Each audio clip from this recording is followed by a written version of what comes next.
Une heure dans tes parvis vaut mieux que 1000 ailleurs.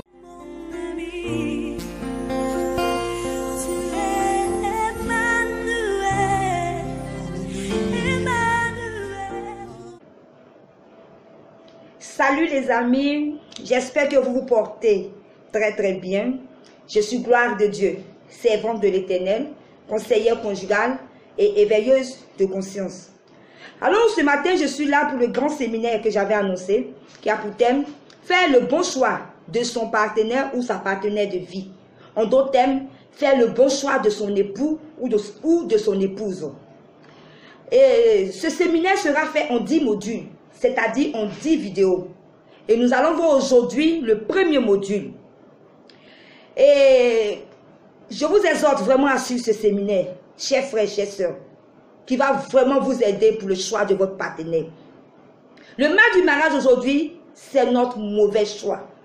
Combien de foyers, de couples qui souffrent à cause de ce qu'ils ont choisi la mauvaise personne. Le mariage heureux, épanoui, dépend du choix. Donc, le choix est très capital. Ne jouez pas avec. On vous fait ces conférences-là, ces séminaires payants. Mais moi, je vous le donne gratuitement. Et ce n'est pas n'importe quel séminaire. Donc, je vous exhorte à suivre toutes les vidéos. Ne manquez, ne ratez à aucune vidéo. Partagez pour aider d'autres personnes. Tous les jeunes gens qui me suivent, toutes les personnes, tous ceux qui aspirent au mariage, toutes ces personnes qui sont fiancées, même les mariés, ça peut restaurer quelque chose dans ton couple. Ne manquez pas. Et si vous avez des questions, vous pouvez venir en mon inbox. Je suis ouverte, il n'y a pas de problème. Ou mon numéro WhatsApp est le plus 225 07 43 89 03. Je suis à votre service. Donc n'hésitez pas, vous pouvez me contacter. Alors aujourd'hui, nous allons voir le premier module qui a 2 questions. Ton partenaire est-il toujours dans le monde? Qu'est-ce qui motive ton partenaire à chercher Dieu? Ton partenaire est-il toujours dans le monde? Qu'est-ce qui motive ton partenaire à chercher Dieu? Je vais d'abord répondre à la première question. Vous savez, chers amis, chers frères et sœurs, je suis une servante de l'Éternel et je m'adresse surtout aux chrétiens. À tout le monde, mais surtout aux chrétiens. Nous sommes souvent dans la présence de Dieu à l'église. Et on a fait le choix de marcher avec quelqu'un. Un frère ou une sœur. Et on s'est dit que nous sommes à l'église. Il n'y a pas de problème. Parce qu'à l'église, tout le monde est converti. Il n'y a pas de problème. Et ça va marcher. Mais ce matin, je suis venu te décevoir. Pour te dire que toute personne à l'église n'est pas convertie. Il y a des convertis et des inconvertis. Ce n'est pas tout le monde qui se trouve dans l'église qui est converti. Nous sommes beaucoup à l'église, mais nous ne sommes pas tous, mais toutes à être convertis. Donc il faudrait faire beaucoup attention parce que ça nous trompe dans nos choix. Et tu as commencé à marcher avec cette personne. Mais est-ce que tu t'es posé la question, est-ce que cette personne est-il toujours dans le monde? On va me dire le monde c'est quoi et parle de quoi? Lorsqu'on devient chrétien, nous sommes une nouvelle créature en Christ. C'est-à-dire qu'on doit abandonner nos choses passées pour devenir une nouvelle créature. Est-ce que cet homme ou cette femme que tu veux épouser, est-ce qu'elle a abandonné les choses anciennes? Est-ce qu'elle est une nouvelle créature en Christ? Est-ce qu'elle a abandonné les choses du monde? C'est-à-dire, le monde c'est quoi? Est-ce qu'elle a abandonné le vol, le mensonge? Est-ce que son petit gamin, sa petite go qu'il avait au quartier, est-ce qu'il a arrêté avec elle? Est-ce qu'il continue de coucher avec elle? Est-ce qu'elle a abandonné cet homme? Il a abandonné cette femme? Est-ce qu'elle s'habille comme une prostituée? Ou est-ce qu'il s'habille comme un homosexuel? C'est toutes ces choses qui sont le monde. Est-ce que cette personne que tu marches avec elle continue d'aller en boîte, continue de fumer, de prendre la drogue? C'est toutes ces choses qu'il faut vérifier. C'est très important. La Bible dit dans Jean 14, le verset 6. Jésus lui dit, je suis le chemin, la vérité et la vie. Nul ne vient au Père que par moi. Si tu crois en Jésus-Christ, c'est que tu reconnais qu'il existe et qu'il est Dieu. C'est que tu reconnais qu'il est l'unique chemin du salut est le seul médiateur entre Dieu et les hommes. Une personne qui prétend être chrétien ou chrétienne doit avoir donné sa vie à Jésus, doit obéir à ses commandements. Dieu dit tu ne voleras pas, tu ne voleras pas. Dieu dit tu ne commettras pas l'adultère, tu ne commettras pas l'adultère. On doit obéir au commandement de Dieu.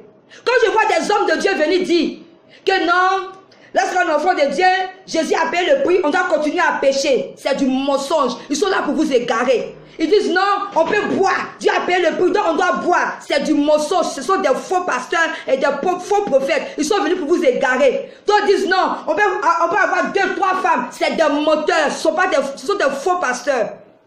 Une vraie personne qui a donné sa vie à Christ doit obéir au commandement de Dieu.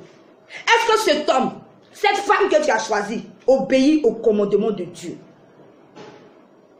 Cette personne doit obéir à la loi de la sanctification.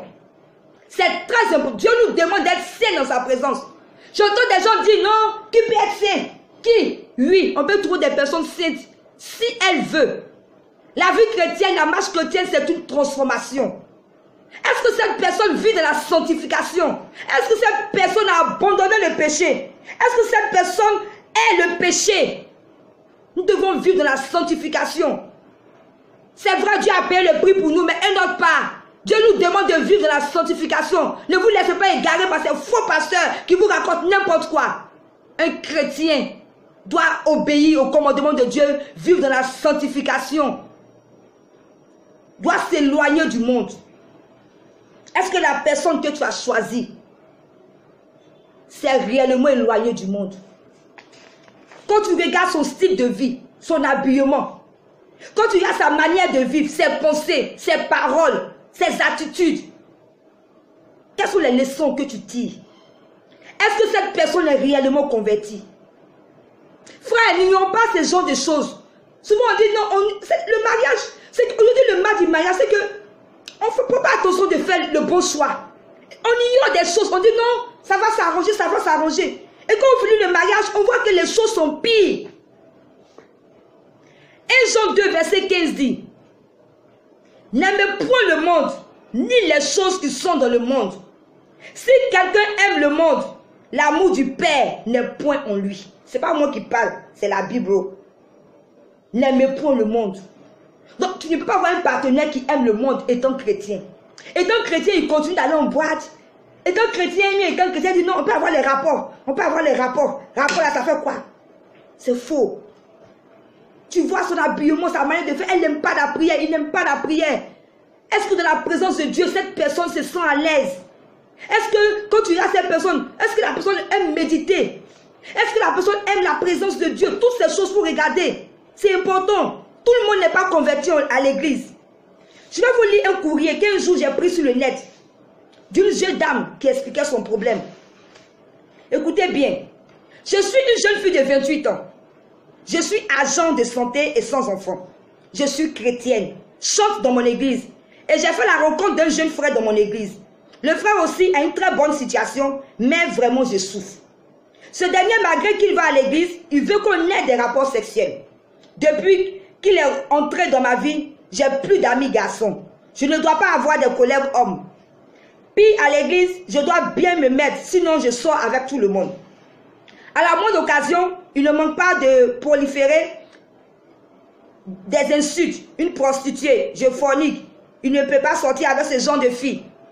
Et le comte, il me demande de faire des examens si je ne peux pas concevoir un enfant.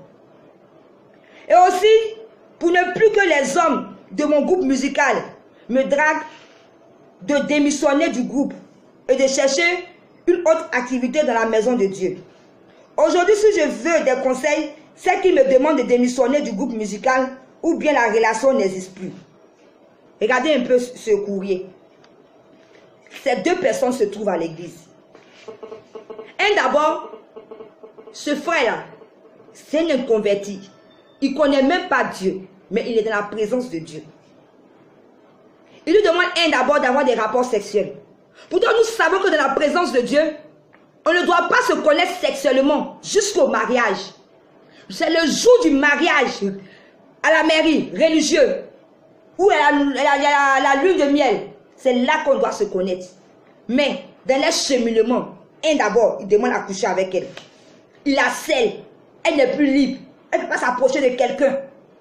C'est-à-dire que, 2, il lui demande de quitter le groupe musical. Il demande des choses. Il n'est pas converti. Toi, tu es qui pour demander à cette femme de quitter le groupe musical? C'est Dieu qui l'emmène dans ce groupe musical. C'est pas à toi de dire quitte, va dans un autre groupe. Vous savez, nous sommes à l'église, nous devons être inspirés par l'Esprit de Dieu et suivre ce que Dieu nous dit, mais pas ce que les hommes nous disent. Parce que c'est ce que Dieu dit qui est vrai. Dans ce courrier, il y a une partie où elle disait que ce dernier avait une bonne situation. Donc, du coup, peut-être qu'elle a regardé la situation financière. Mes soeurs, à l'église, même si quelqu'un s'approche de toi, que sa situation financière n'est pas encore, tu ne regarde pas à ça. Dieu peut transformer tout après. Mais si tu veux regarder aux finances, regarder à certaines choses, tu vas te tromper sur le choix de ton époux. Peut-être il a dû regarder, ah, comme il a une bonne situation là, moi je vais le choisir. Voilà, c'est pas un converti. Il faut choisir une personne qui aime Dieu, une personne qui est convertie, une personne qui peut t'emmener loin dans le Seigneur. C'est ça. Voilà pourquoi aujourd'hui il y a beaucoup de pasteurs qui divorcent. Hein? Des pasteurs qui divorcent. Pourquoi? Parce qu'ils n'ont pas cherché Dieu. Parce qu'ils ont vu cette femme, ils ont regardé ses fesses, excusez-moi, non, elle est belle, parce que les hommes de Dieu aiment les femmes qui sont belles, elle est belle, elle est ceci, mais ils n'ont pas regardé si cette femme aimait Dieu. Ou bien, eux-mêmes ont un problème aussi de conversion. Faisons attention, voilà pourquoi aujourd'hui, même les hommes de Dieu divorcent après. Parce qu'on ne prend pas la peine de regarder si cette personne a vraiment quitté le monde, si cette personne est réellement convertie. Et te demande d'aller dans un autre groupe, de choisir entre lui ou rester dans le groupe musical. À la place de cette jeune femme, je n'allais même pas poser la question. Parce qu'elle aussi a un problème de conversion. Cet homme, c'est un converti, elle doit le quitter immédiatement. Sinon, elle va souffrir dans le mariage. Peut-être aussi, c'est une réponse. Quand tu pries, tu demandes à Dieu, tu donnes des réponses. Dieu doit lui montrer le caractère pour lui montrer que ce n'est pas son homme. Si elle insiste, elle fera un faux mariage. J'ai lu ce courrier pour vous montrer que dans l'église, il y a des gens qui sont transformés en loups-garous. Faites attention. Vous pensez qu'ils sont parfaits. Mais ils ne sont pas convertis. Il y a d'autres aussi, d'autres images, d'autres qui sont zélés. Tu vois les ailes. Mais il y a quelque chose qui est caché. Ce ne sont pas des personnes converties. Faites attention. Voilà pourquoi je vous demande. Le choix que tu as fait. Est-ce que cette personne a quitté le monde? Est-ce que cette personne est réellement convertie? Ne vous y trompez pas, faites attention. Faites attention. Aujourd'hui, nous les chrétiens, on s'en fout. On n'est pas même à marier des païens. Tu es chrétien, tu veux marier un païen. Vous n'avez pas les mêmes visions de Dieu. Vous n'avez pas les mêmes objectifs. Mais non. On me dira non, gloire de Dieu, pour d'autres ça a marché. Mais avec quelle difficulté? Combien de sacrifices, quelle prière ces personnes n'ont pas lancé à Dieu? Donc, ce n'est pas autorisé de aller prendre, tu es chrétien, d'aller prendre quelqu'un qui est un non-croyant pour marier. Ça sera difficile. C'est une combinaison qui ne colle pas. Ça va vous fatiguer dans le couple. Beaucoup même abandonnent dans le couple parce qu'ils ont marié des inconvertis et même deviennent des inconvertis aussi. Parce qu'ils sont influencés par cette personne. Donc, il faut faire vraiment attention. Si vous êtes devant ce cas-là, vraiment analysez, priez encore, mais ne vous engagez pas. Je vous assure. Vous savez, j'ai voulu faire un mariage avec un inconverti. Parce que j'aime bien parler de moi pour que vous puissiez comprendre. Quand cela arrivait, je me suis approché d'un de mes pasteurs à l'église. Je lui ai dit, ah vraiment j'ai rencontré quelqu'un, vraiment il veut me marier. Moi c'est le mariage, je voyais, il veut me marier. Non, il m'a dit, ma fille, fais attention. J'ai dit, oh, ces hommes de Dieu, ils aiment trop tromper les gens. Où je suis là, j'ai trouvé quelqu'un qui va me marier là. Là, me dit, fais attention. Je n'ai pas écouté. Je n'ai pas écouté. Cet homme est venu détruire mon ministère. Dieu m'a donné un ministère. Dieu m'a établi, je suis sa servante. Je ne peux pas marier n'importe qui. C'est en ce moment Dieu m'a parlé pour me dire, ma fille, tu ne vas pas marier cet homme-là parce que tu ne vas pas marier n'importe qui. Je t'ai donné un ministère et cet homme que je suis en train de préparer pour toi, vous devez faire le ministère ensemble. Tu ne peux pas marier cet homme. Après ça, Dieu a commencé à me montrer certaines choses que j'ai vues. Les comportements bizarres, j'ai vu. Et j'ai commencé à repousser chemin. Je vous assure, j'avais déjà tout apprêté. J'avais déjà payé mes chaussures de mariée. J'avais déjà fait mes habits de rechange. Sauf la robe de mariée que je n'avais pas achetée. Même les habits d'hôtesse, j'avais déjà tout apprêté. Mais je l'ai appelé et dit, mon frère, ton affaire de mariage, je ne suis plus là-dedans. Faisons attention, ça arrive à nous tous. Je vous parle pour qu'on puisse, pour que vous puissiez comprendre comment c'est sérieux le choix d'un époux. Donc au sortir de là, j'ai compris que je ne dois jamais épouser un non-croyant, un païen. Parce qu'au moment où je serai en train de faire mon ministère de prière, lui sera en train de faire autre chose. C'est au moment où j'ai commencé à prier pour que Dieu le convertisse. Ça va prendre combien de temps? Alors que Dieu est en train de préparer quelqu'un pour moi. Une personne que lui et moi on fera l'œuvre du Seigneur dans la paix, dans la joie, dans l'épanouissement. Donc mes frères et mes soeurs, faites attention. Faites attention. Faites attention au comportement de votre conjoint que vous avez choisi. Est-ce que cette personne aime méditer la parole de Dieu? Est-ce que cette personne aime prier? Regardez tout ça là. Quand vous priez ensemble, qu'est-ce que tu remarques? Parce que vous devez prier ensemble. Lorsqu'on est fiancé à l'église, on doit prier ensemble, chercher Dieu, ensemble, pour que Dieu vous oriente. Qu'est-ce que tu remarques en priant? Est-ce que la personne aime la présence de Dieu? Est-ce que la personne aime rester dans la présence de Dieu? Remarquez toutes ces choses. Demandez à Dieu, parlez à Dieu. Est-ce que la personne a soif de Dieu? Donc voilà un peu. Cette première étape, cette première question que j'ai répondu, ton partenaire est-il toujours dans le monde? Regardez, est-ce que le partenaire est toujours dans le monde? Est-ce que la personne est réellement convertie? Parce que si vous fermez les yeux là-dessus, ça va vous rattraper dans votre mariage. Et là, ça sera déjà trop tard. Quand on est fiancé, on ne comprend pas la résolution de rompre le fiançailles. Mais quand on est marié, on ne peut pas divorcer. Parce que Dieu dit non au divorce. Donc faites attention. Voilà un peu. On va maintenant répondre à la deuxième question.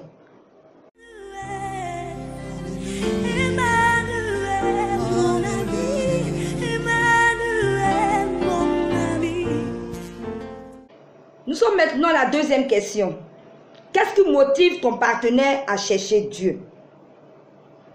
Nous sommes tous à l'église, dans la présence de Dieu. Mais nous n'avons pas les mêmes motivations. D'autres sont là parce qu'ils recherchent le mariage. D'autres viennent parce qu'ils recherchent une quelconque bénédiction. Ils veulent voyager, ils veulent que les situations s'améliorent. Et d'autres viennent parce qu'ils recherchent le salut. Mais dis-moi, ton partenaire recherche quoi? Quelles sont les motivations de ton partenaire ou de ta partenaire dans la présence de Dieu? C'est important de savoir. Parce que tu peux tomber sur une personne qui recherche que le mariage. Maintenant, vous vous mariez, arrivé dans le mariage, tu vois qu'il n'aime plus Dieu. Il commence à sortir, elle commence à faire des choses. Et puis toi-même, tu es étonné. Tu as dit, ah, donc la personne que j'ai mariée, elle n'est pas convertie. Donc elle ne connaît pas Dieu. Parce que tu n'as pas pris la peine de vérifier certaines choses. C'est important, frère. Pourquoi j'insiste beaucoup sur la crainte de Dieu? Il faut avoir la crainte de Dieu dans le mariage. Parce qu'un mariage où il n'y a pas Dieu, c'est difficile. On va me dire, gloire de Dieu, d'autres ont réussi. D'accord, je suis d'accord, d'autres ont réussi. Comme ils peuvent. Mais quand tu n'as pas Dieu dans le mariage, tu le réussis difficilement. Quand vous avez Dieu, c'est-à-dire, vous avez les mêmes objectifs, les mêmes priorités, les mêmes enseignements, vous connaissez la Bible. Quand la Bible dit non, on ne commet pas l'adultère, tu sais qu'en te mariant, tu ne dois pas commettre l'adultère. Tu sais, quand la Bible dit de pardonner, tu sais que dans le mariage, lorsque tu offenses ton mari ou tu offenses ta femme, tu dois aller demander pardon. Mais quand il n'y a pas toutes ces choses, on ne craint pas Dieu. Parce que Dieu a ses commandements. Et pour le suivre, il faut marcher selon ses commandements. Et quand personne ne respecte les commandements de Dieu, il y a le désordre dans le mariage. Chacun fait ce qu'il veut. La femme n'est pas soumise, le monsieur n'aime pas sa femme, il trompe sa femme, il fait ceci. Alors que regardez un peu le schéma que je vais faire. Quand vous deux, vous craignez Dieu et que vous cherchez Dieu de la même manière, vous l'aimez de tout votre cœur, vous cherchez à vous rapprocher de lui. Votre premier but, votre motivation d'abord, c'est le salut. Vous vous rapprochez. Regardez mon schéma un peu. Je mets Dieu au-dessus. Voici les deux partenaires. Vous allez vers Dieu. Qu'est-ce que vous faites? Vous vous rapprochez.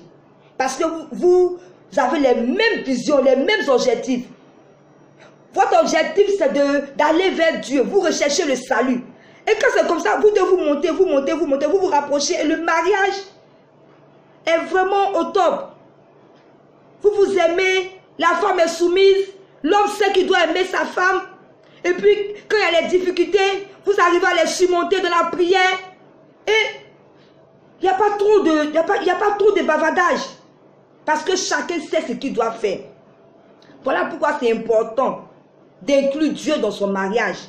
Et la première motivation doit être le salut, l'amour de Dieu. Ton partenaire ou ta partenaire doit aimer Dieu d'abord. C'est Dieu d'abord. La Bible nous dit dans Matthieu 6, verset 33. Cherchez premièrement le royaume et la justice de Dieu. Et toutes ces choses vous seront données par-dessus. Quand on cherche Dieu de tout son cœur, on l'aime, on a une intimité avec lui. Après, les choses coulent facilement. Si c'est le mariage, il va te donner. Si c'est le travail, il va te donner. Mais le plus important doit être le royaume des cieux. Ta recherche doit être le royaume des cieux. Ton salut, le jour où tu mourras, où iras-tu? Ton salut d'abord. C'est ça qui est le plus important. Donc, il faudrait vérifier cela sur ton partenaire. Si sa motivation, c'est le mariage ou les bénédictions, ou d'abord le salut. C'est important. On néglige ces faits-là. Arrivé dans le foyer, on souffre. On voit qu'on a marié des personnes qui sont chrétiens, mais qui n'ont pas la crainte de Dieu, qui n'ont pas soif de Dieu. Et puis, il y a des problèmes dans le foyer en un point fini. Donc, vérifiez ces choses. Il y a un autre cas aussi, où tu as croisé la personne au dehors, pas dans l'église. Tu lui dis, ah, moi en tout cas, si tu veux me marier, viens dans mon église. Ok. La personne dit, ah, c'est le prix à payer. Donc, je viens. Et la personne, tu ne connais pas ses réelles motivations. Si c'est parce que la personne aime Dieu, qui vient se donner à Dieu, ou bien c'est parce qu'ils veulent ce mariage. Donc, il faudrait faire attention. Il faudrait sonder réellement qu'est-ce que la personne recherche d'abord. Quelles sont ses motivations. Elle est venue à l'église. Pourquoi? Parce que tu lui as dit de venir à cause du mariage. Oui, c'est parce qu'elle aime Dieu. Ou bien il aime Dieu. Parce qu'on a vu beaucoup de trucs comme ça. Où tu forces la personne à venir. La personne dit, bon, moi je m'en vais. Il sait qu'en partant dans cette église, je vais la marier. Donc il vient, il fait semblant, mais elle vient, elle fait semblant. Dès que le mariage est fait, tu commences à voir un autre comportement. Parce que la personne n'aime pas Dieu. Elle est venue pour quelque chose. Donc c'est des choses qu'on doit sonder. Faites attention. Quand vous êtes dans une relation quelconque, où vous voyez que les motivations de la personne sont le mariage, je ne sais quoi, des bénédictions, rebroussez chemin. Allez prier encore votre Dieu. Prenez encore des moments de prière pour demander à Dieu de vous montrer certaines choses. Ne vous engagez pas comme ça. Dans les fiançailles, on peut rebrousser chemin. Mais lorsqu'on se marie, on ne divorce pas. Donc voilà un peu les choses que je voulais dire. Est-ce que la personne est attachée aux enseignements? Est-ce que la parole de Dieu a un impact dans la vie de cette personne? Cette personne que tu as poussée à venir à l'église, pour que la personne soit convertie, pour que vous vous mariez. Est-ce que depuis que la personne est venue dans l'église, est-ce qu'il y a un changement de mentalité, d'habitude, de comportement? Est-ce que cette personne accepte la parole de Dieu? Est-ce qu'elle assiste au culte en votre absence? Ou bien tu dois d'abord la motiver ou le motiver pour suivre le culte?